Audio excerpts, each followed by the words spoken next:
नमस्कार, निकाय के रण में आपका स्वागत है और मैं हूं मनोज वर्मा। और वक्त हो चला इस वक्त की बड़ी खबर का। जी हाँ, नगरीय निकाय के चुनाव की गिनती जारी है और लगातार अनादि टीवी पर हम आपको पल पल का रुझान दे रहे हैं। और फिलहाल 5 नगर निगमों का रुझान हम आपको बता रहे हैं कि देवास नगर निगम की बात करें तो बीजेपी की गीता अग्रवाल अपनी प्रतिद्वंदी कांग्रेस की विनोदिनी व्यास से आगे चल रही हैं। कटनी में मुकाबला रोचक होता जा रहा है, जहां भाजपा की बागी प्रीति सूरी ने बीजेपी और कांग्रेस पर बढ़त बना रखी है। कांग्रेस यहाँ तीसरे नंबर पर है। और एक और चौंकाने वाला रुझान मुरैना से आ रहा है, जहाँ की बीजेपी की प्रत्याशी कांग्रेस प्रत्याशी से पीछे है। और इसी तरह का रुझान रीवा से आ रहा है, जहाँ कांग्रेस प्रत्याशी अजय मिश्रा ने 9,000 वोटों की बढ़त बनाई हुई है। इसके साथ ही रतलाम से बीजेपी के लिए अच्छी खबर है कि जो बीजेपी उम्मीदवार है उन्होंने बढ़त बढ़ाई हुई है। जी हाँ, तो 5 नगर निगमों के हम आपको हाल बता रहे हैं कि बीजेपी की गीता अग्रवाल देवास में 8,719 वोटों से आगे है। कांग्रेस की विनोदिनी व्यास को उन्होंने पीछे छोड़ दिया है। कटनी में कांटे का मुकाबला है। जो प्रीति सूरी है बीजेपी की बागी, वो कभी पीछे चल रही कभी आगे चली। और इस वक्त की खबर यही है कि उन्होंने बीजेपी और कांग्रेस के अपने प्रतिद्वंदियों से बढ़त ले रखी है। इसके साथ ही मुरैना में जो कांग्रेस की प्रत्याशी शारदा सोलंकी, उन्होंने बीजेपी उम्मीदवार के खिलाफ 3,500 वोटों की लीड ले रखी है। और रीवा से भी बीजेपी के लिए अच्छी खबर नहीं है। बीजेपी के उम्मीदवार पीछे चल रहे हैं। प्रहलाद पटेल जो कि रतलाम से बीजेपी से महापौर के उम्मीदवार हैं, वो जरूर बढ़त बनाए हुए हैं पहले राउंड से। तो लगातार पल पल का अपडेट हम आपको देते जा रहे हैं कि नगर निगम, नगर पालिका और नगर परिषद में क्या स्थितियां हैं। जी हाँ, इस वक्त की बड़ी खबर यही है कि जिस पर सबकी नज़र लगी थी, क्योंकि 16 नगर निगमों में चुनाव थे। पहले चरण में 11 नगर निगम की गिनती हो गई थी, जिसमें से 3 पर कांग्रेस ने, 1 पे आम आदमी पार्टी और 7 पर बीजेपी ने जीती थी। और फिलहाल जो 5 नगर निगम हैं उनमें भी 2 पर कांग्रेस के उम्मीदवार आगे चल रहे हैं और 1 पर बीजेपी की बागी उम्मीदवार। तो कह सकते हैं बीजेपी के लिए हाल फिलहाल वक्त अच्छी खबर नहीं है, लेकिन हम आपको बता दें ये रुझान है, ये अभी परिणाम नहीं है। परिणाम के लिए हमको इंतज़ार करना पड़ेगा और हो सकता है कि दोपहर बाद 4 बजे के आसपास पहला परिणाम आ जाएगा। तो इन्हीं सब पर निकाय के रण में इन सारे पहलुओं पर हम चर्चा करेंगे कि आखिर बीजेपी से कहाँ चूक हो रही है, कांग्रेस ने क्या बेहतर किया जो ये नतीजे आ रहे हैं, और बीजेपी और कांग्रेस की रणनीति में कहाँ कुछ कमी रह गई है, इस पर भी चर्चा करेंगे। इस वक्त हमारे साथ जुड़ गए बीजेपी के नेता चेतन सिंह जी। इसके साथ ही हमारे साथ कांग्रेस नेता पवन पटेल भी थोड़ी देर में जुड़ेंगे। तो बहुत स्वागत है आपका चेतन जी। तो नतीजे आपकी उम्मीद के मुताबिक? नहीं मनोज जी, नतीजे तो उम्मीद के मुताबिक नहीं है।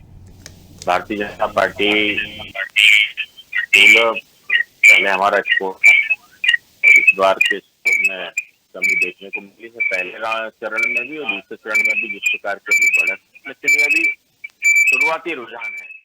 मुझे लगता है कि आपके जो रिजल्ट हैं 5 नगर निगमों के, मैं पहले चरण से ज्यादा अच्छे रिजल्ट हमको देखने को मिलेंगे। वहीं नगर परिषदों में जरूर भारतीय जनता पार्टी ने अपने सारे रिकॉर्ड तोड़ दिए हैं। एक तरह से हमने क्लीन स्वीप किया है। कांग्रेस के बड़े बड़े जो मठाधीशों के गढ़ थे, वो सारे गढ़ों को भारतीय जनता पार्टी के नेतृत्व में वहां की जनता ने ध्वस्त कर दिया। आपकी आवाज़ ठीक से नहीं आ पा रही चेतन जी।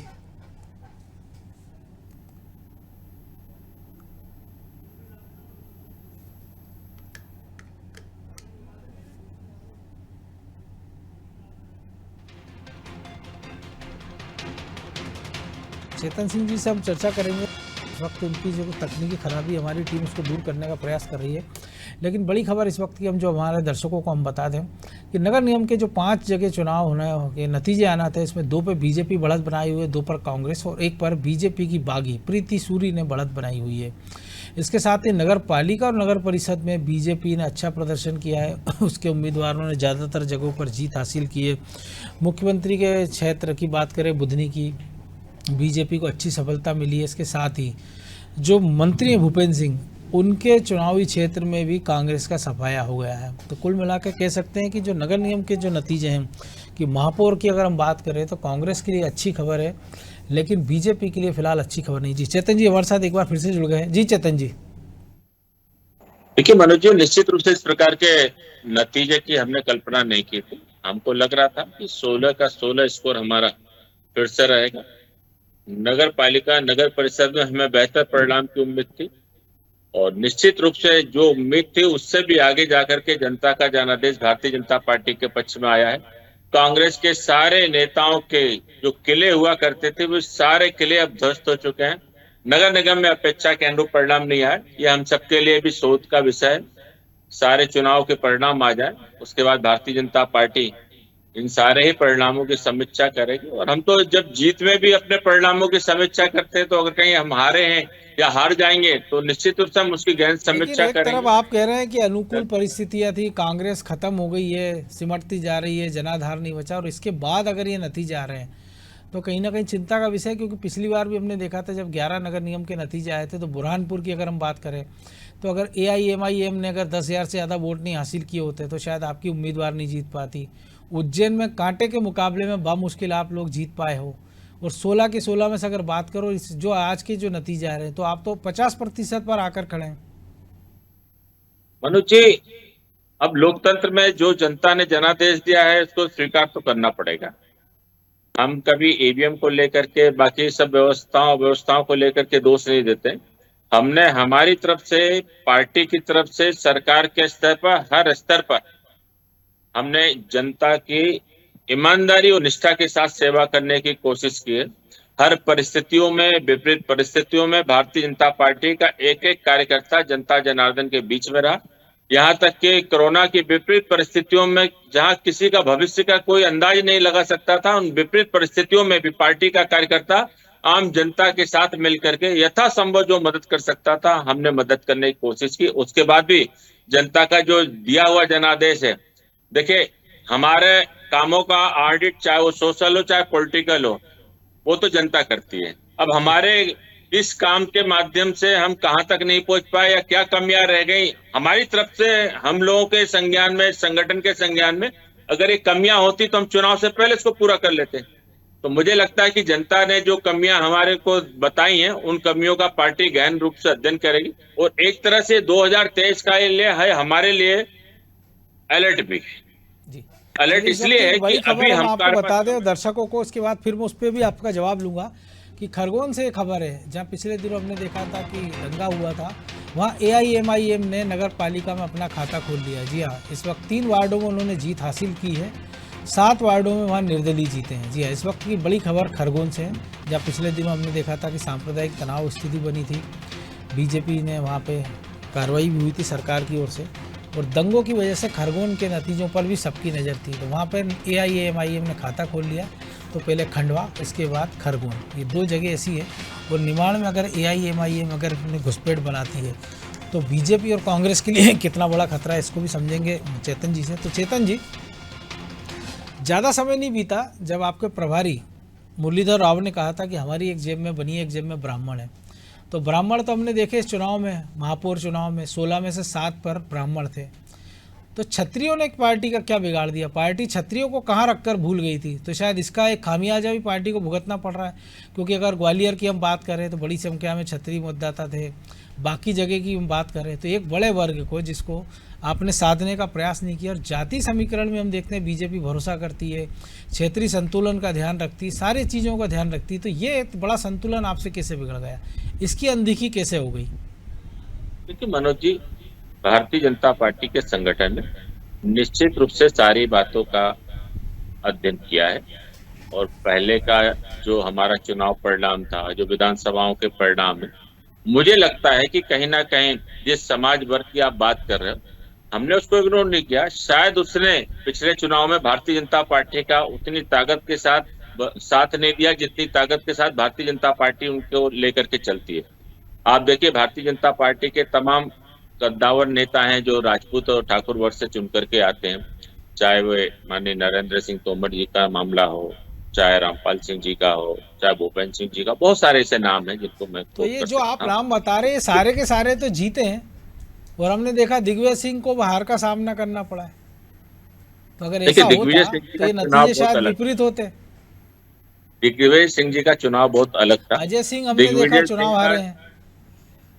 नहीं, मनोज जी, दिग्विजय सिंह जी का जो नाम है वो अपने आप में राष्ट्रवाद के खिलाफ नाम है।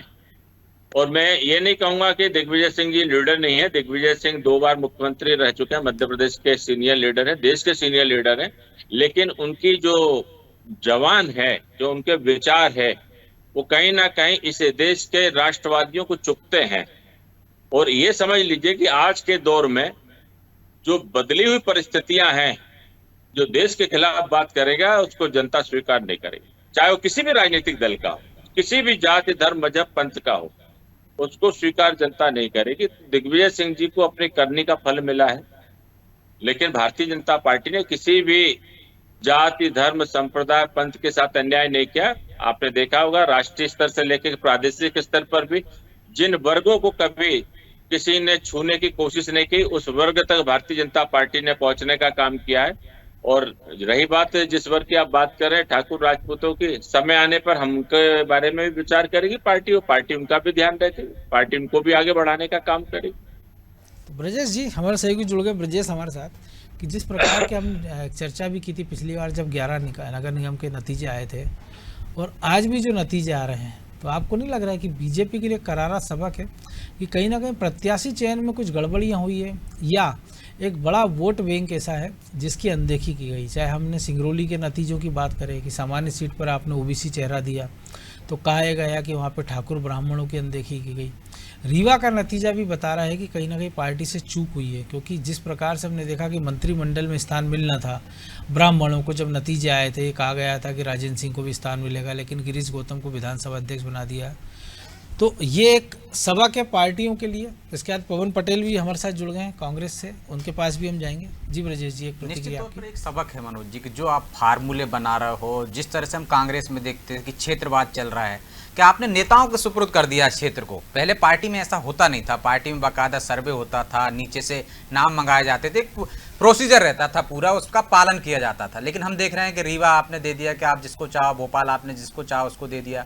इसी तरह से आपने मुरैना में जिसको चाहा आपने क्षेत्र के नेताओं को जिम्मेदारी दे दी कि आप जिसका नाम चयन कर देंगे। तो जो क्षेत्रवाद जो आ गया ना, क्षेत्रीय छत्रप जिस टाइप के मैं कह रहा हूँ जो कांग्रेस में होता था, कभी सिंधिया ने कहा कि इसको टिकट दे दीजिए तो उसको दे दिया जाता था, आपने दिग्विजय सिंह ने कहा, अरुण यादव ने कहा, या जमुना देवी ने कहा। तो उस तरह के जो कल्चर था कांग्रेस में, वो कल्चर मुझे लगता है कि बीजेपी में आ गया। और आपने जो तमाम तरह के फार्मूले बना दिए, उससे भी आपके खिलाफ एक नाराजगी हुई। जो आपका वरिष्ठ भाजपा कार्यकर्ता है, जो लगातार आपके लिए काम करता रहा, आपने उसको एक उम्र की सीमा में बांधकर उसको घर बिठा दिया। तो ये भी एक नाराजगी की वजह। जो आपने कहा कि रीवा बिंद क्षेत्र में, बिंद ने कितना समर्थन दिया। देखिए आपने कांग्रेस लगातार इस बात पर, कमलनाथ जी ने भी सार्वजनिक मंच से भी कह चुके थे कि यदि बिंद साथ देता तो हमारी सरकार नहीं गिरती, और उसका खामियाजा अभी तक अजय सिंह भुगत रहे हैं, अभी तक भुगत रहे हैं। तो आप देखिए कि रीवा में आप किस तरह से समर्थन वापस मिल रहा है। तो वो जो आपने कहा था ना ब्राह्मण क्षत्रिय वाला जो बात थी कि ब्राह्मण बनिए मेरी जेब में है, तो जो बात हमने देखा है कि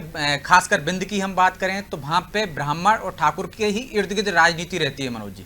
ये दोनों ही कास्ट बड़ा फैक्टर करती हैं। तो यदि आप उनको नज़रअंदाज करोगे तो भी दिक्कत होती है यदि दूसरी जगह पे। और जो ओबीसी को लेकर आपने कहा, जो सिंगरौली की बात की कि ओबीसी को साधने की हर दल ने कोशिश की, चाहे वो आप देखिए कि कांग्रेस की बात करें, कांग्रेस कह रही है कि 27% हमने दिया है, बीजेपी कह रही है कि हाँ लगातार हम 27% से आगे देने की बात कर रहे हैं। तो उन्होंने जो बात की, जो सामान्य सीट पर भी आप यदि ओबीसी को उतारोगे तो उस पर नाराजगी तो होती है।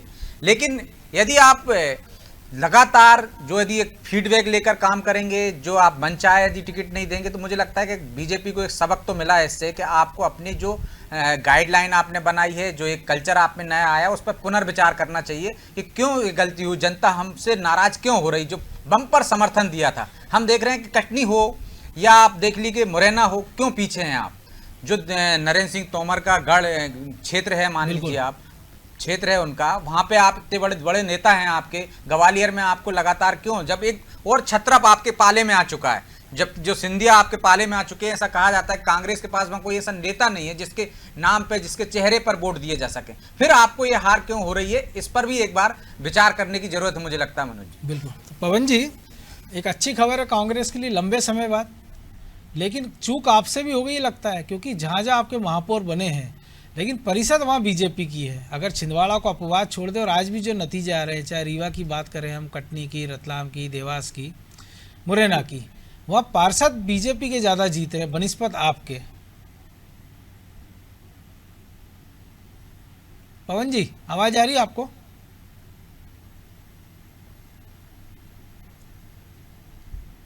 चलिए एक बार ये उनसे संकट का एक कारण रहेगा। हम देखेंगे कि जो परिषदें बन रही हैं मनोज जी, और जी। जो महापौर दूसरे बन रहे हैं, तो वहाँ टकराव जैसी स्थिति रहेगी। तो ये भी देखने में आएगा कि अब आगे जाके वहाँ पे यदि टकराव होता है तो विकास कार्यों में भी एक तरह से वो अवरोध पैदा करता है।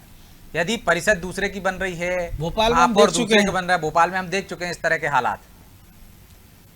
तो चेतन जी, आपने कहा आप जी। समीक्षा करेंगे पार्टी को, लेकिन ऐसा नहीं लग रहा है कि एक जो चूक हुई है, जो 18 से अगर सबक ले लिया होता, क्योंकि कई सारे प्रत्याशियों को लेकर जैसे इबारत एकदम साफ थी कि परिणाम क्या होना है, कार्यकर्ताओं की नाराजगी आपको सामने दिख रही थी, बावजूद उसके कि जो पहले चरण की गलती को दूसरे चरण में सुधारने का प्रयास नहीं किया।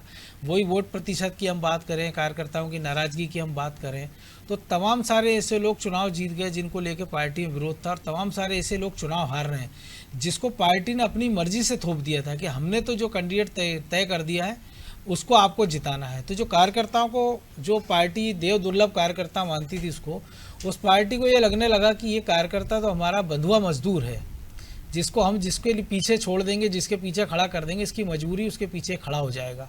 तो ये एक जो प्रवृत्ति है पार्टी की, वो भी शायद महंगी पड़ती नजर आ रही इन चुनावों में।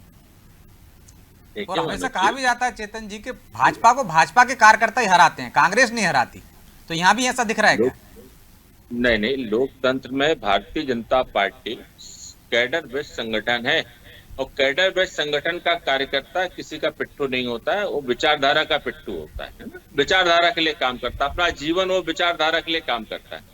हाँ, अगर विचारधारा के साथ अगर कहीं अनदेखी होगी या विचारधारा से अगर हम भटकेंगे तो निश्चित रूप से भारतीय जनता पार्टी के कार्यकर्ता का कहीं ना कहीं मन आहत होता है, और जब मन आहत होता है तो निश्चित रूप से उसके परिणाम दूसरे होते हैं। वही कार्यकर्ता लेकिन क्राइसिस में जब लगता है कि नहीं योद्धा की तरह उसको युद्ध लड़ना है, तब वो बिगड़ी हुई परिस्थितियों को बदलने का मादा रखता है।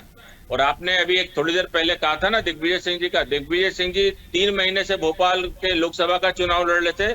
मेरी बहन प्रज्ञा ठाकुर 12 दिन का चुनाव लड़ने आई, वो 4.25 लाख मतों के साथ अगर किसी ने चुनाव जितवाया तो भारतीय जनता पार्टी का वो वैचारिक कार्यकर्ता है जिसने अपने जीवन को इस भारतीय जनता पार्टी के विचार के लिए दांव पर लगाया। रही बात कहीं पे अगर हमने कार्यकर्ताओं के चयन में, नेताओं के चयन में अगर हमसे कुछ त्रुटियां हुई हैं, अगर निश्चित रूप से इन त्रुटियों का संज्ञान अगर संगठन के संज्ञान में आएगा तो उन त्रुटियों को हम ठीक करेंगे। अगर हमारी कोई कमियां हैं तो हम उसको ठीक करेंगे ना। जो एक कहानी आपने भी पढ़ी होगी, स्कूली किताब में हमने भी पढ़ी है, देश के राष्ट्रपति ने लिखी थी, उसी से ठंडा उसी से गर्म। तो जिसने उसको गर्म किया उससे ठंडे की उम्मीद है, क्योंकि जिसने गलती की है वही गलती कैसे सुधारेगा। जो आप मुझे बता रहे हैं ये हम सब पर लागू है, आज नहीं तो कल हम सबको उस दौर से गुजरना होता है। लेकिन जहां तक भारतीय जनता पार्टी के संगठन की बात है, भारतीय जनता पार्टी का संगठन अगर गलतियां होती हैं तो हम उस पर लीपा पोती डेंट पेंट नहीं करते, हम ईमानदारी के साथ उसकी समीक्षा करके उसको ठीक करने की कोशिश करते हैं, और तब तक करते रहते हैं जब तक उसका अपेक्षित परिणाम भारतीय जनता पार्टी के पक्ष में नहीं आता। तो हमारे वैचारिक जो यात्रा है उसमें कहीं भी डेंट पेंट नहीं है। अगर ठीक करना है तो फिर उसको ठीक करना है। ये मध्य प्रदेश इस हिंदुस्तान के भारतीय जनता पार्टी के संगठन की प्रयोगशाला है। अगर कुछ प्रयोग भारतीय जनता पार्टी ने यहाँ किए हैं, अगर ठीक है तो हम उसको देश में लागू करेंगे, अगर ठीक नहीं है तो हम उसको रिवर्स हो जाएंगे ना। लेकिन हम इतना ज्यादा भी प्रयोग नहीं करते। जब त्रिदेव फार्मूले की बड़ा हल्ला मचा था और ये कहा गया था कि केंद्रीय नेतृत्व ने भी उसको सराहा है, लेकिन हम देख रहे हो प्रयोग तो मध्य प्रदेश में फेल होता नजर आया है। और दूसरी एक और बात है, आपने कहा प्रयोगशाला, तो प्रयोगशाला में एक भी गलत केमिकल कम या ज़्यादा मात्रा होता है तो वो पूरे जो प्रयोग करता है उसकी तो जान खतरे में आती है, वो पूरी प्रयोगशाला को भी ले डूबता है, कई बार वो ले ध्वस्त हो जाती है।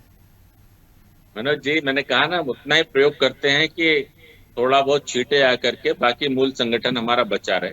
इसीलिए आपने देखा होगा कि हम विचारों से समझौता नहीं करते।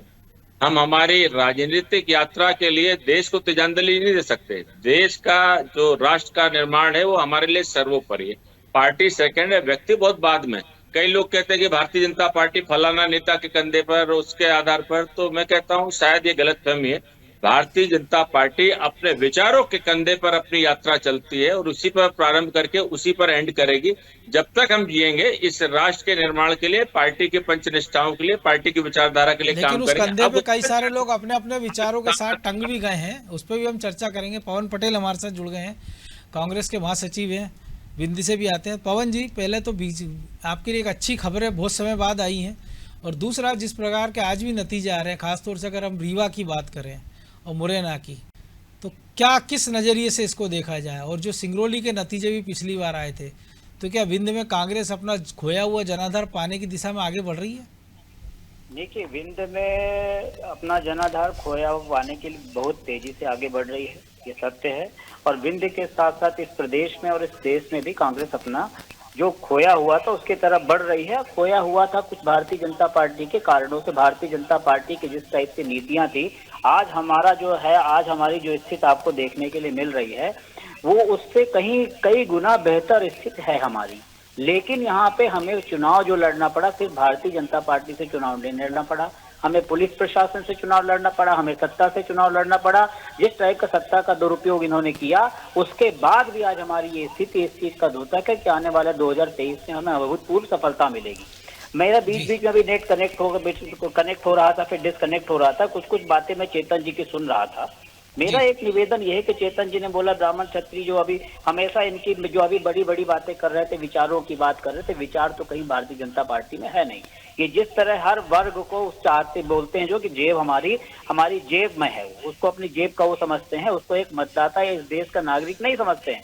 इसी तरह इन्होंने एक चीज क्या बोली कि अभी क्या बोले, जब समय आने पे होगा तब उस वर्ग का करेंगे। भारतीय जनता पार्टी का कोई भी नेता, कोई भी कृत्य सिर्फ अपनी सत्ता के लिए काम करता है, और ये उस वर्ग का हित चाहता है। जब ये समझता है कि वो वर्ग जागृत हो गया है, अपने हक अधिकार पहचाना, तो उस वर्ग की लड़ाई लड़ने लगते हैं। अभी जो बीच में आपके यहाँ डिस्कशन चल रहा था ओबीसी वाली बात, ये ओबीसी का इतना बड़ा एग्जाम्पल है कि इन्होंने ओबीसी वर्ग के लिए कुछ नहीं किया। अब जब इनको अपनी सत्ता खिसकती हुई नजर आई, जब इनको लगा कि ओबीसी जाग चुका है, तो झूठ मूठ का ओबीसी को 27% की नरोत्तम मिश्रा जी ने घोषणा कर दी कि हम 27% ओबीसी को आरक्षण देना चाहते हैं। लेकिन ये भूल गए कि आम जनता जो जाग चुकी ये भी पूछेगी कि भैया 14 साल तक आपका मुख्यमंत्री था तो आपने क्या किया। तो इसलिए नगर की सरकार में पूरी तरह से ये फैल हो चुके हैं। चलिए पवन जी, एक बड़ी खबर हम दर्शकों को बता दें और आपके लिए वो खुशखबरी है। रीवा से इस वक्त की बड़ी खबर हम आपको बता रहे हैं कि कांग्रेस के महापौर चुनाव जीत गए। अजय मिश्रा ने बीजेपी उम्मीदवार को चुनाव हरा दिया है। तो पहला जो दूसरे राउंड का पहला नतीजा है वो कांग्रेस के पक्ष में गया है। रीवा में अजय मिश्रा 16,000 वोटों से चुनाव जीत गए हैं। जी हाँ, इस वक्त की बड़ी खबर हम दर्शकों को बता दें कि दूसरे चरण में महापौर का पहला नतीजा कांग्रेस के पक्ष में गया है। रीवा में अजय मिश्रा ने 16,000 वोटों से बम्पर जीत हासिल की है, और पहले राउंड से ही वो निर्णायक बढ़त बनाए हुए थे, जो कि अंत तक बरकरार रही। तो इस वक्त कांग्रेस के लिए एक अच्छी खबर रीवा से, विंध्य से अगर हम बात करें, कि अजय मिश्रा 16,000 वोटों से चुनाव जीत गए हैं। प्रबोध व्यास को उन्होंने चुनाव हराया है। अजय मिश्रा युवा चेहरे माने जाते हैं। इस वक्त की बड़ी खबर आपको बता दें, प्रबोध व्यास जिनके बारे में कहा जा रहा था कि बीजेपी की ओर से उनका कई सारे जो नेता थे वो विरोध कर रहे थे, लेकिन राजेंद्र शुक्ला की पसंद उनको बताया गया था और उनकी पसंद के नाते ये टिकट उनको दिया गया था। तो रीवा से अजय मिश्रा ब्राह्मण उम्मीदवार हैं, युवा चेहरे हैं, तो बाजी मार दी है। तो पवन जी, रीवा की जीत को किस नज़रिए से देखा जाए? रीवा की जीत, अभी इनके विधानसभा अध्यक्ष के लड़के अभी हार चुके हैं, तो रीवा में तो इस बार पूरे रीवा के पूरे विंध्य में कांग्रेस का परचम लहराएगा। ये सत्य हो गई, ये जीत उसकी एक वानगी है जो अभी देखने को मिली है। हम ये कहना चाहते हैं, भारतीय जनता पार्टी के लोग बड़ी बड़ी बातें करते हैं कि हम जीत रहे हैं। मैं एक छोटा सा पूछना चाह रहा हूँ, मैं ये आज भूल जाइए कि मैं कांग्रेस का कार्यकर्ता हूँ।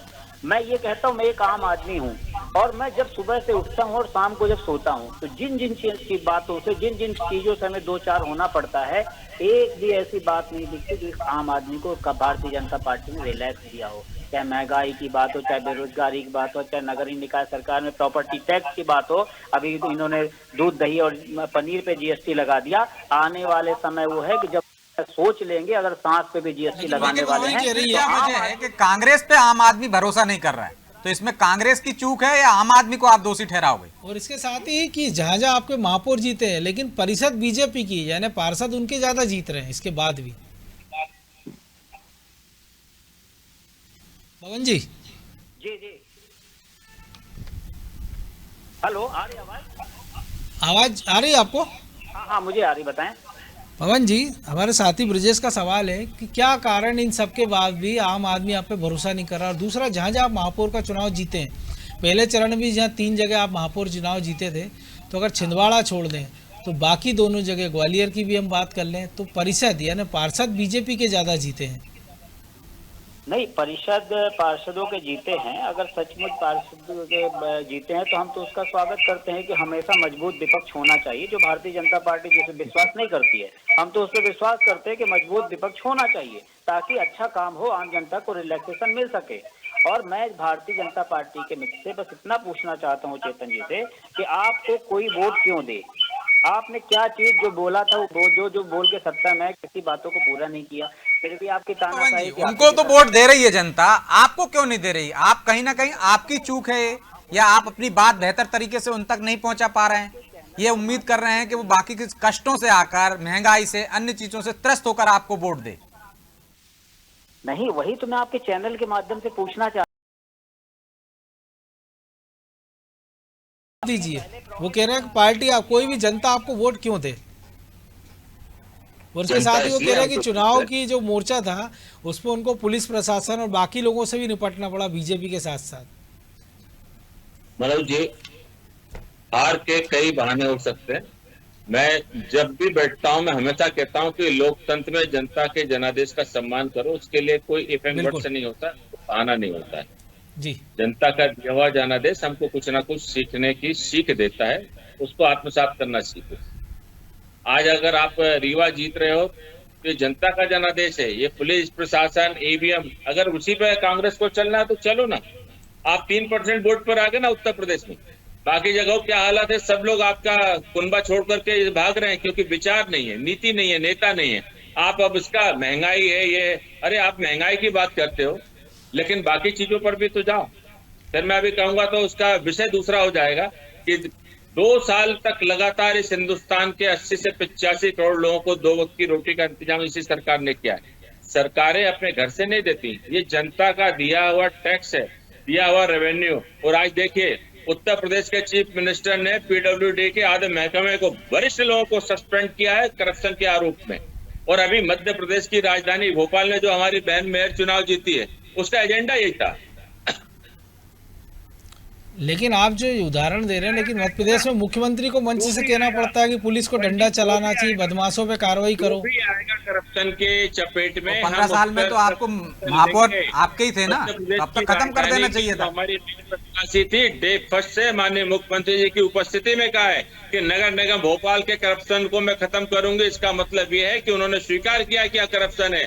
अगर इसका मतलब ये है कि जिम्मेदारी फिर कृष्णा गौर को भी लेना चाहिए, आलोक शर्मा को भी लेना चाहिए कि उनके कार्यकाल में करप्शन रहा, वो क्यों नहीं खत्म कर पाए। देखिए मनोज जी, आज जो लोग जवाबदारी की, जिम्मेदारी का पद का निर्वहन करने जा रहे हैं, उनका क्या एजेंडा, हम उस पर बात करें ना। उस विषयों को तो हम बहुत पीछे छोड़ करके आगे उस पर हम बहस करने की लाइन पीटने से कोई मतलब नहीं होगा। हो सकता है उनके संज्ञान में उस समय सारे विषय नहीं आए हों, या हो सकता है जो विषय आए उस पर उन्होंने एक्शन लिया भी हो। दोनों बातें हो सकती हैं। लेकिन आज जब हम वर्तमान चुनाव की बात कर रहे हैं तो हम वर्तमान परिस्थितियों पर ही तो चर्चा करेंगे। अब नगर परिषद में क्यों कांग्रेस का सुपड़ा साफ हो रहा, आप बताइए। पिछली बार से भी ज्यादा बुरी तरह से भी कांग्रेस पिट रही है नगर परिषद में। तो इसके लिए फिर क्या जनता का जनादेश नहीं है क्या? ये पुलिस प्रशासन का जनादेश है? ये ईवीएम का जनादेश है क्या? क्यों जनता के जनादेश को जवाब दीजिए पवन जी, आप ही से सवाल कर रहे हैं वो। ऐसे परिणाम आएंगे। पवन जी, मैं जनता का जनादेश का अपमान नहीं कर रहा हूँ। चेतन जी बातें कितनी बड़ी बड़ी करते हैं। भारतीय जनता पार्टी के नेता इतने मास्टरियत हासिल है कि करो कुछ भी नहीं, बस बात के दम पे करते रहो। मैं बोल रहा हूँ कि क्या ये भारतीय जनता पार्टी के बोलते महंगाई की बात, महंगाई जिस आदमी के भूख से मर रहा है उससे पूछो महंगाई की पीड़ा क्या होती है। जिस बंदे का बेरोजगार पढ़ा लिखा बच्चा बैठा उसको रोजगार नहीं मिल रहा, उससे पूछे बेरोजगारी की पीड़ा क्या होती है। जो किसान आत्महत्या कर रहा है उससे पूछे उसकी आत्महत्या की पीड़ा क्या होती है। आपके नरेंद्र मोदी ने नहीं बोला था किसानों की आय दुगना करेंगे, प्रॉपर्टी टैक्स कम करने के लिए नहीं बोला था, महंगाई कम करने के लिए नहीं बोला था, बेरोजगारी के लिए नहीं बोला था, 2 करोड़ रोजगार के लिए नहीं बोला था, काला धन वापस लाने की बात नहीं की थी। बात करते हैं आप, हद हो गई, किसी बात की होती है। मतलब मैं महंगाई बढ़ाऊंगा फिर भी मेरी सरकार आएगी, मैं बेरोजगारी बढ़ाऊंगा फिर भी मेरी सरकार आएगी, मैं किसानों को मार डालूंगा लेकिन फिर भी मेरी सरकार आएगी। अच्छी तानाशाही चल रही है। आप बोलते हैं कि जनता ने कभी इनका साथ नहीं दिया। मैं यही बात कर रहा हूँ कि वो कुछ ना कुछ क्या, मेरी बात पूरी हो जाने दीजिए, मेरी बात ही पूरी कांड होता है। उसी मंदसौर में राहुल गांधी किसान कर्ज माफी की बात करते हैं और उसी मंदसौर में कांग्रेस 7 सीटें हार जाती है और जो सुभाष राय जीतते हैं वो 300 वोट से जीत पाते हैं। बाद में हरदीप सिंह डंग बीजेपी में आ गए, वो भी। पूरे होने दीजिए तो ठीक है, नहीं तो क्या मतलब, मेरी बात ही पूरी नहीं हो पाती, फिर किसी को बीच में कर देते हैं। बोलिए बोलिए। मैं ये बोल रहा हूँ, यही तो बोल रहा हूँ कि क्या मैकेनिज्म काम कर रहा है कि हम तुमको काम नहीं करेंगे जो बोलेंगे फिर भी हमारी सरकार आएगी। क्यों ऐसा हो रहा है, वही तो मैं पूछ रहा हूँ। इस देश और प्रदेश की जनता को सोचना चाहिए कि क्या मैकेनिज्म काम कर रहा है, किस मैकेनिज्म के तहत, किस मैनेजमेंट के तहत इनकी सरकार बनती जा रही है। उसी मैकेनिज्म से बन रही है जिससे राजस्थान में आपकी बनी, छत्तीसगढ़ में आपकी बनी और मध्य प्रदेश में भी आपकी बनी थी। क्योंकि जनता के विवेक पर हम क्यों सवाल उठाएं। हो सकता है वो अपनी बात बेहतर तरीके से रख पा रहे हो, आप नहीं रख पा रहे हो, क्योंकि आपको भी जहाँ जीत मिली है तो आपने अपनी बात बेहतर तरीके से रखी होगी ना। आपको ये सोचना चाहिए कि महापौर के आपके 3 विधायक चुनाव क्यों हार गए, क्योंकि जनता ने विधानसभा में उनको भरोसा किया लेकिन उन्होंने महापौर के लिए उनको भरोसा नहीं जताया। चेतन जी, ऐसा कौन सा जादू है आपके पास चेतन जी जिससे आप जीत रहे हो? देखिए, जनता का जनादेश और जनता के मन की जो बात है, माननीय मोदी जी जनता के मन की बात को बहुत अच्छे से समझते हैं। कुछ राजनीतिक दल केवल चाहते हैं कि हम सब चीज मुफ्त में लुटा दें और हमको लोग चुन दें, हम देश में आतंकवादियों को, पड़ोसियों को घुसपैठ के रूप में बसा दें, पूरी सराय बना दें और देश के लोग उनके साथ खड़े हो जाएं। ये संभव नहीं है। अब गए वो दिन। आज देश किस तेजी के साथ तरक्की कर रहा है। अगर हमारी बातें गलत होती, हमारा मैनिफेस्टो गलत होता तो लोग हमारे साथ क्यों आते? ये सबसे मूल प्रश्न है। ये कांग्रेस समझना नहीं चाहती। अरे भैया, तुम कहते हो कि तुम्हारे पास कोई मैनिफेस्टो नहीं है, हमारा विकास नहीं है, हम कुछ नहीं दे रहे। अरे हम कुछ नहीं दे रहे, जनता फिर भी हमको बिठा रही है। तो आप अपना आत्मावलोकन करिए ना कि कमियां क्या हैं। क्यों नहीं आत्मावलोकन करते हो? करिए आप आत्मावलोकन। क्या चाहते हो? इस देश में अराजकता फैला दे, इस देश में गुंडे मवाली बदमाशों को ला करके बिठा दे, इस देश में आतताइयों को, चाइना वालों, पाकिस्तानियों, बांग्लादेशियों को ला करके बिठा दे। क्या चाहते हो आप? इस देश की जनता देश की सुरक्षा चाहती है। अरे बोलने से पहले कुछ शर्म करा करो आप लोग। बिरयानी खाते, माननीय मोदी जी कभी बिरयानी नहीं खाए। मैं भी अब आपके नेताओं के बारे में बोलूंगा तो चैनल छोड़ के भाग जाओगे। इसलिए लिमिट की बात करो, लोकतंत्र की बात करो, की बात करो। मैं वही कह रहा हूँ पवन जी, मैं सब बोलना चालू कर दूंगा तो कोई मुंह दिखाने लायक नहीं बचेगा। मेरे साथ मुंह मत लगिए। जो हम राजनीतिक बात कर रहे हैं उसी पर रहिए।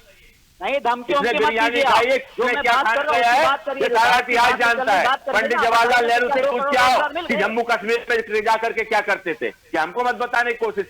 हम जनता जनार्दन के विकास की बात करते हैं, प्रदेश के विकास की बात करते हैं। हम जनता के मुद्दों को संबल के साथ मुख्यमंत्री शिवराज सिंह चौहान के चेहरे पर चुनाव लड़ते हैं। और भारतीय जनता पार्टी का संगठन की वो कुव्वत है, वो ताकत है जो कांग्रेस के बिगड़े हुए नेताओं और बिगड़ी हुई परिस्थितियों को समेट करके, साफ करके बाहर करने का मादा रखता है। भारतीय जनता पार्टी के कार्यकर्ता की ताकत है। आदरणीय टी डी शर्मा जी के नेतृत्व में, लीजिए टी डी शर्मा जी के नेतृत्व में आज मध्य प्रदेश में भी अगर जिस दिन भारतीय जनता पार्टी अपने दरवाजे खोलती ना तो ये 50 के नीचे आपके विधायकों की संख्या आ जाएगी। आप फिर कहोगे कि हमारे लोग बिक गए। देश की एक ऐसी मात्र पार्टी है जो खुद अपने विधायकों, सांसदों को कहती है कि बिकने के लिए बैठा हुआ। आप वैचारिक अनुष्ठान की बात करते हैं, फिर कहते हैं कि हमारे दरवाजे कांग्रेस के लिए खुले हुए हैं। क्या आपके पास कार्यकर्ताओं, नेताओं का टोटा है? क्योंकि जो आप बात कर रहे हैं, क्योंकि 40 पार के कम से कम 40,000 लोगों को तो आपने घर बिठा दिया जिनके पास कोई काम ही नहीं उम्र के क्राइटेरिया में। और अभी आपने थोड़ी देर पहले कहा था चेतन जी कि विचारधारा से समझौता होता है तो निश्चित तौर पर हमारा कार्यकर्ता नाराज हो जाता है। तो कहीं यही तो वजह नहीं है कि कांग्रेस से जो लोग आपके यहाँ आ गए, इस वजह से जो आपका ग्राफ नीचे गिर गया? नगर निगम में हम देख रहे हैं कि पूरी 16 पे आपका कब्जा था, आज 1 हार चुके हो, पहले 4 गवा चुके हो। क्या यही एक वजह दिख रही है? ब्रजेश जी, अगर ये वजह भी होगी तो पार्टी उसकी समीक्षा करेगी। थोड़ा तो धैर्य रखिए आप। अब ये सारे नगरीय निकाय के परिणाम आए हैं, इस पर मंथन होगा, गहन मंथन होगा। अगर कहीं भी लगता है कि इन कारणों से भारतीय जनता पार्टी का मूल कार्यकर्ता आहत है, इसके कारण पार्टी को नुकसान है, तो निश्चित रूप से हम हमारी नीति पे फिर से विचार करें। हम उन कार्यकर्ताओं को फिर से रखने या हमारे क्योंकि अधीर होने से वही- तो कुछ होना नहीं है। आपके तो पार्टी का कार्यकर्ता धैर्य टूट रहा है ना। मनोज जी, भारतीय जनता पार्टी चलिए का मैं वही आऊंगा आपके पास। एक इस वक्त की बड़ी खबर हम दर्शकों को बता दें, इस वक्त की निकाय के रण में बड़ी खबर हम इस वक्त बता दें कि नगर निगम से जुड़ा एक अपडेट हम पूरे दर्शकों को बता दें कि दूसरे चरण में नगर निगम में कांग्रेस का खाता खुल गया है। महापौर का पहला परिणाम कांग्रेस के पक्ष में गया है। रीवा वहाँ से सीट जो है अजय मिश्रा ने 16,000 वोटों से चुनाव जीत लिया है। बीजेपी के प्रबोध व्यास महापौर का चुनाव हार गए। इसके साथ ही देवास में बीजेपी प्रत्याशी जीत के लगभग करीब है, औपचारिक ऐलान होना बाकी है। और कांग्रेस की उम्मीदवार विनोदनी और 20,000 वोटों से पीछे चल रही है। रतलाम में बीजेपी को बड़ी बढ़त है और तीसरे राउंड के बाद बीजेपी प्रत्याशी 1600 वोटों से आगे चल रहे हैं। मुरैना में कांग्रेस प्रत्याशी लगातार बढ़त बढ़ाई हुई है। शारदा सोलंकी इस वक्त 6,000 वोटों से आगे चल रही हैं। इसके साथ ही कटनी में निर्दलीय प्रत्याशी प्रीति सूरी 2400 वोटों से आगे चल रही है। भाजपा की ज्योति दीक्षित दूसरे स्थान पर है। तो इस वक्त का बड़ा अपडेट नगरीय निकाय से चला पांचों नगर निगमों का कि रीवा जीत गई है, मुरैना में कांग्रेस आगे चल रही है, कटनी में बीजेपी कांग्रेस दोनों के लिए झटका है, देवास और रतलाम से बीजेपी के लिए अच्छी खबर है। तो चेतन जी, निमाड़ से पहले अच्छी खबर नहीं आई आपके पास कि बुरहानपुर आप हारते हारते बचे हैं। अब विंध्य से सिंगरौली के बाद रीवा की हम बात कर लें और ग्वालियर चंबल से कि ग्वालियर के बाद आप मुरैना गंवा रहे हैं। तो पिछली बार हमने देखा था कि आपने यही गढ़ गंवाए थे और सरकार चली गई थी। तो क्या ये दृश्य फिर आपको लग रहा है कि 2018 2022 में होता दिख रहा है? और फिर 23 के लिए आप इससे क्या सबक लेंगे? आपने कहा जरूर है पार्टी समीक्षा करेगी, मंथन करेंगे। मनोज जी, भारतीय जनता पार्टी वो संगठन है जो खुद अपने जीत की भी समीक्षा करता, तो हार की तो हम आप समझ रहे कितनी समीक्षा होगी। गिरे हैं तो क्या समझ जाएंगे, हम अपनी कमियों को दूर लेकिन करेंगे। क्या उनकी नाराज समीक्षा हैं उनको होगी मनाएंगे, जो जिनकी भी करना गारंटी पड़ा। पर टिकट बांटे गए थे? आप सोचिए कि प्रदेश अध्यक्ष के क्षेत्र कटनी में बीजेपी दूसरे नंबर पे चल रही है। उनके ससुराल जेपी नड्डा जो आपके राष्ट्रीय अध्यक्ष है, वहाँ बीजेपी 3 दशक बाद चुनाव हार जाती है, जहाँ पे अमित शाह जाते हैं, आदिवासियों को लुभाने के लिए एक बड़ा कैंपेन करते हैं, बड़ी सभाएं होती हैं। तो ये निश्चित रूप से सारी परिस्थितियां कहीं ना कहीं हमको एक गंभीर और महत्वपूर्ण कुछ निर्णय करने की ओर, और निश्चित रूप से जिन लोगों ने इन चुनावों में जिन प्रत्याशियों के बारे में जवाबदारी ली, जिम्मेदारी ली थी, उनके कामों का भी आकलन होगा। ये माननीय भारतीय जनता पार्टी के प्रदेश अध्यक्ष जी ने बहुत मीडिया में कहा है कि अगर किसी ने जवाबदारी ली है, जिम्मेदारी ली है, अगर अपेक्षित परिणाम नहीं है तो आप अपने भविष्य के बारे में सोच लेना। तो ग्वालियर हुआ, जबलपुर हुआ, सिंगरौली हुआ, रीवा हुआ, या जहां भी भारतीय जनता पार्टी विजयश्री का वर्ण नहीं कर पा रही है, माननीय अध्यक्ष जी इसकी समीक्षा करेंगे। और ये बात तो आपको स्वीकार करनी पड़ेगी, वीडी शर्मा जी उस श्रेणी के अध्यक्ष है जो कहते हैं करते हैं। अगर उन्होंने कहा है कि आपने जवाबदारी ली, अगर अपेक्षित परिणाम नहीं है तो इसका पनिश भी आपको मिलेगा, तो निश्चित रूप से उसका पनिश मिलेगा। लेकिन ओवरऑल अभी पूरे परिणाम ये किन कारणों से ये सारी चीजों का हमको सामना करना पड़ रहा है। और मैं तो कहूंगा कि लोकतंत्र की पाठशाला है और इस पाठशाला में अच्छा है 2023 के पहले कुछ कमियों की तरफ जनता ने जो इशारा किया है, वो कमियां अगर आज हम फुलफिल कर लेंगे तो शायद 2023 में हमको बहुत अच्छे बेहतर परिणाम लेकिन 2018 की हार के बाद तो आपने प्रदेश अध्यक्ष बदल दिया था, जबकि कहा जा रहा था कि नैतिक रूप से आप जीते हैं, कि वोट परसेंटेज आपका ज्यादा था कांग्रेस से। और मनोज जी, जो प्रदेश में गिरावट आई है, यदि गिराव गिरा है तो उसकी जिम्मेदारी तो प्रदेश अध्यक्ष की भी बनती है ना। नीचे वालों पे आप कार्रवाई कर देंगे तो निर्णय लेने वाले तो आप ही है ना। देखिए, ये मैं फिर से कहूंगा, ये जो नगरीय निकाय चुनाव है इसकी ओवरऑल सारी समीक्षा भारतीय जनता पार्टी के अध्यक्ष जी करेंगे। किन कारणों से कहाँ कमियां रही, किन कारणों से हमको इस परिणाम देखना पड़ रहा है, इन सारी बातों पर मंथन करके जो उचित निर्णय का संगठन हित में होगा वो निर्णय पार्टी अध्यक्ष जी करेंगे। जो आप 2018 की बात कर रहे हैं वो निर्णय माननीय राष्ट्रीय अध्यक्ष जी का था, प्रदेश का कोई निर्णय नहीं था। भारतीय जनता पार्टी में ये अध्यक्ष, महामंत्री, ये आना जाना ये सबका अपना लगा रहता है, कोई नई बात नहीं ना है। आज जो है वो कल कहीं और रहे, परसों कोई और आएगा, तो ये तो सब चलता रहेगा। मतलब शायद किसी की सीट कहीं भी नहीं। वैसे मनोज जी, मैंने देखा कि बीजेपी हमेशा यदि कुछ नुकसान होता है या कहीं चूक होती है तो उससे सबक लेती है। कांग्रेस हो सकता है कि जो जीत मिल रही है उससे आत्मविश्वास में आ जाए और कहे कि जनता के खिलाफ, जनता के मन में अब बीजेपी के खिलाफ माहौल बन गया है, तो वो उतनी तेजी से जनता के बीच में ना जाए। लेकिन हमने देखा है बीजेपी हमेशा सबक लेती है, यदि वो चूक हो रही है, ये कुछ कमियां हैं, तो वो 2023 से पहले मुझे लगता है डबल ताकत से जाएगी मैदान में और उनको दूर करने का प्रयास करेगी। कई बार हम देख रहे हैं कि जो नतीजे आ रहे हैं मनोज जी, जो परिषद दूसरों की बन रही, मतलब बीजेपी की बन रही है, कांग्रेस के महापौर बन रहे हैं या निर्दलीय आ रहे हैं, तो इसकी एक वजह तो है कि मतलब बीजेपी को लोग पसंद तो कर रहे हैं, उनके यदि पार्षदों को दे रहे हैं तो जो पार्षद प्रत्याशी हैं उनकी जनता के बीच में पैंठ तो है। कहीं ना कहीं हो सकता है कि इसमें उम्मीदवार जो आपने महापौर का दिया है उसके प्रति नाराजगी रही है, इस वजह से मुझे लगता है कि ज्यादा नुकसान हुआ है। जी, तो पवन जी, वो तो आपकी ओर से कमलनाथ जी ने कहा था कि जिन जिन लोगों के कहने पर टिकट दिए गए हैं उनकी जिम्मेदारी तय की गई थी, तो क्या मान लिया जाए कि 20 तारीख के बाद जो समीक्षा होनी है उसमें इन सारे बिंदुओं पर विचार होगा और जिन लोगों ने गड़बड़ी की है या जिन्होंने गारंटी ली थी और उनके क्षेत्र में हार का सामना करना पड़ा है तो उनके खिलाफ कोई एक्शन होगा? नहीं, जरूर होगा ऐसा। तो कमलनाथ जी ने इसलिए स्पष्ट तौर पर क्लियर किया था कि जो जहाँ पे है ईमानदारी से काम करे, किसी ने गलत किया उसके साथ कार्रवाई होगी और वो 101% होगी। अब दूसरी बात, एक मैं आपसे निवेदन ही करना चाहता हूँ, अभी आपने चेतन जी का वेग देखा, चेतन जी का भावना देखी, चेतन जी की फीलिंग्स देखी, यही फीलिंग्स होती है कि अगर तुम मुझे वोट नहीं दोगे तो मैं तुम्हें ऐसा कर दूंगा, तुम अगर ऐसा बोलोगे तो मुंह दिखाने के काबिल नहीं बचोगे। देखिए कितनी यही होती है, ये वाली बात तो मैं बताने का प्रयास कर रहा हूँ कि क्या मैकेनिज्म काम कर रहा है। मैंने सिर्फ मोदी जी की बिरयानी खाने की चलिए, मैं आऊँगा पवन जी आपके पास। एक इस वक्त की बड़ी खबर से हम आपको और दर्शकों को रूबरू करा दें। जी हाँ, नगर परिषदों में भाजपा की एक तरह से कह रहा है कि आंधी चल रही है। अब तक 74 नगर परिषदों के परिणाम आए हैं जिसमें से 65 में बीजेपी को सफलता हासिल मिली है। जी हाँ, बड़ी सफलता बीजेपी की कह सकते हैं।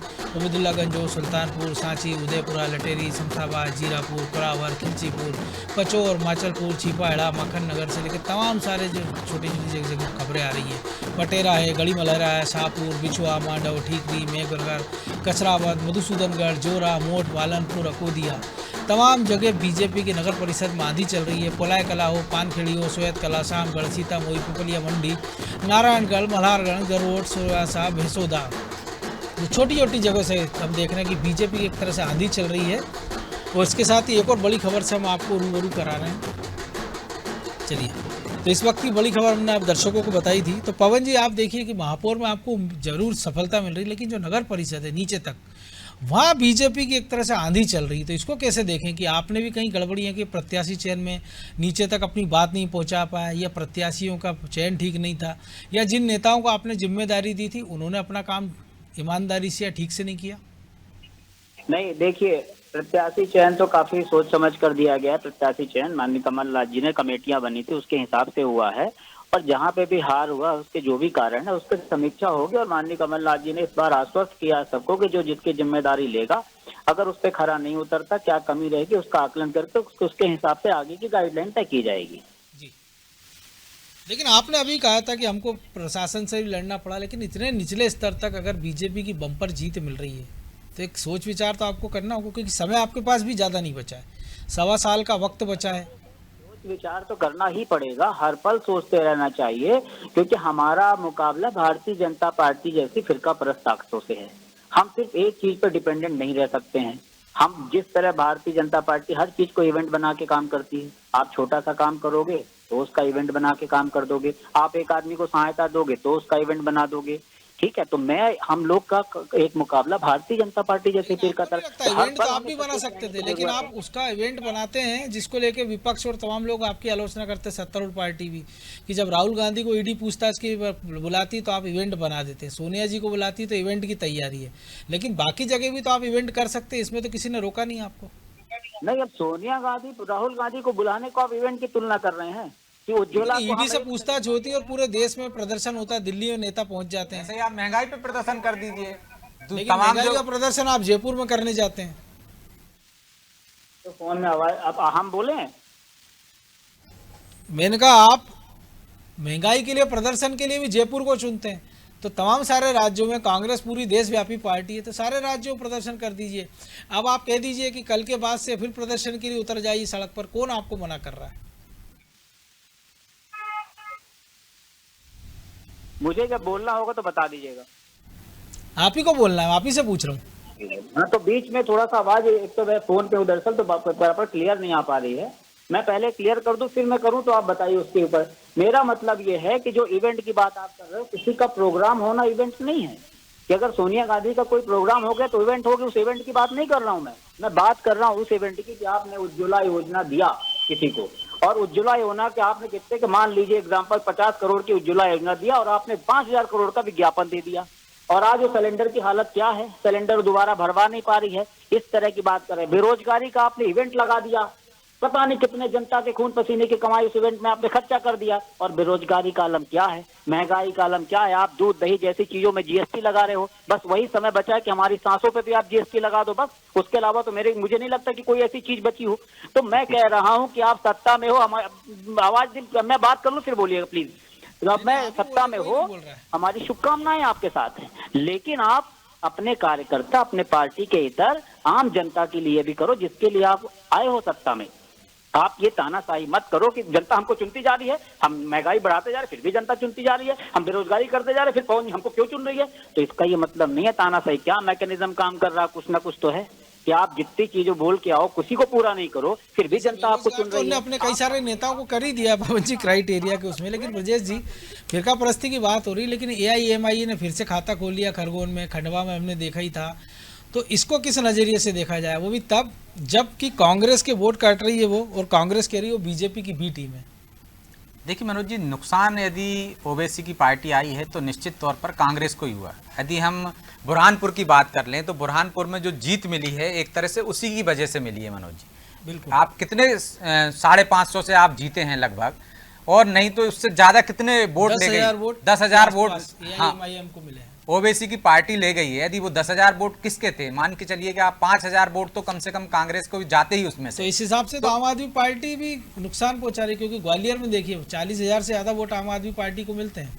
निश्चित तौर पर ये मुझे लगता है 2023 में दोनों का गणित बिगाड़ेगी मनोज जी। आम आदमी पार्टी बीजेपी को भी नुकसान करेगी, जो बीजेपी का नाराज वोट होता है वो कांग्रेस को नहीं जाता, या तो वो घर बैठ जाता है या फिर वो नोटा दबा देता है। तो जो यदि आप देखिए नोटा की जगह उनको एक नया विकल्प मिल गया है कि वो आम आदमी पार्टी को भी दे सकते हैं वोट। तो ये कांग्रेस के और बीजेपी के दोनों के लिए खतरे की घंटी है। ओवैसी की पार्टी का आना कांग्रेस के लिए खतरे की घंटी है, और आम आदमी का पार्टी का आना भी कांग्रेस और बीजेपी दोनों के लिए खतरे की घंटी है। चेतन जी, एक छोटी सी प्रतिक्रिया कि जो पवन जी कह रहा है, आप आम आदमी की चिंता करें ना करें, लेकिन आम आदमी पार्टी की तो करना पड़ेगी। देखिए मनोज जी, भारतीय जनता पार्टी आम जन की ही पार्टी, आम जन की चिंता करती है, और हम उस लोगों की चिंता करते जिसकी चिंता शायद अभी तक के लोकतंत्र में चुनी हुई सरकारों ने नहीं की। संबल चेहरा, संबल योजनाएं, संबल लोग, ये भारतीय जनता पार्टी की ताकत है। और हम तो जिस विचारधारा पे काम करते हैं पंडित दीनदयाल उपाध्याय जी के लोग हैं ना। लेकिन ये संबल आम आदमी को मिलता भी दिखना चाहिए, लेकिन अब समय इजाजत नहीं दे रहा है, इसलिए आप दोनों का बहुत धन्यवाद। तो आप देख रहे थे निकाय का रण। तो इस वक्त एक छोटे से ब्रेक का और खबरों का सिलसिला जारी रहेगा।